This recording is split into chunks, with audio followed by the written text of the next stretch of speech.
Xenosystems Fragments. Which falls first? Nickland. Narrated by Skeptical Waves. William S. Lind asks in this recent panel discussion, third speaker, just after 43 minutes in. The foreign policy establishment, or the country? The relevant thread of his argument, the aggressive foreign policy posture of the United States is counterproductively promoting global disorder, which eventually threatens domestic calamity.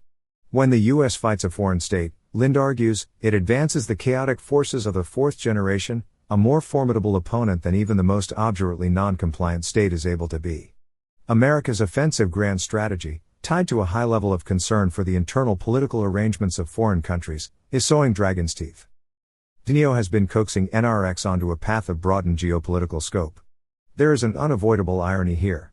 The old right tends naturally to a preoccupation with hearth and home, so that its preferred policy posture, non-interventionism, is often accompanied by, or even buried within, a retraction of mental energy from distant questions. The neoconservative synthesis of foreign policy activism and cosmopolitan fascination with foreign affairs is far more psychologically consistent, regardless of its errors. For anti-globalists to sustain a panoramic perspective takes work. This work is important, if realistic analysis is the goal, because distant eventualities hugely impinge. The existence and fate of neo-reaction depends far more upon the great churning machinery of world history than upon the local decisions of its favored little platoons. To misquote Lenin, even if you are not interested in the system of the world, it is interested in you. The fall of any empire involves an interplay of internal and external factors, knitted together in a relation of reciprocal amplification. The whole picture can never be solely a domestic one. By the time imperial destiny is a political question, it is already historical fact. It is too late, then, for simple denial. The thing is in motion. It cannot be asked not to have begun.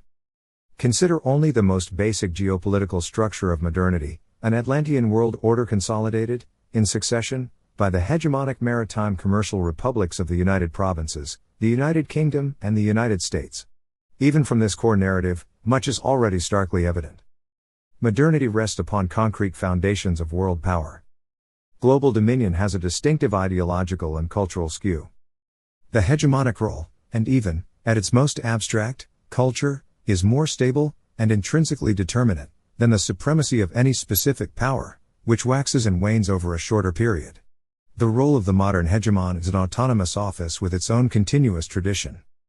When the United States inherited the role of Atlantean leadership, it adopted a structure of responsibility that had not arisen from within the USA itself. On the contrary, the USA had gone up and into it. How America behaves in the world does not follow exclusively, and perhaps not even predominantly, from anything that America, as a specific country, is. There is no precedent within modernity for global hegemony to pass from a world power to its successor without a set of very distinctive ethnic characteristics being held in common. The leading culture of modernity, to this point, has been consistently Northwest European, Protestant, liberal, maritime commercial, and, since the late 17th century, English-speaking, rooted in common law tradition. Since America is the terminus of this sequence, a passage beyond precedent is inevitable. This could take one of, only, three possible forms. The USA immortalizes its hegemonic status. The world passes into undirected anarchy. Global hegemony departs from its multi-century cultural orbit into unfamiliar ethnic territory. None of this is separable from the fate of globalization, or modernity.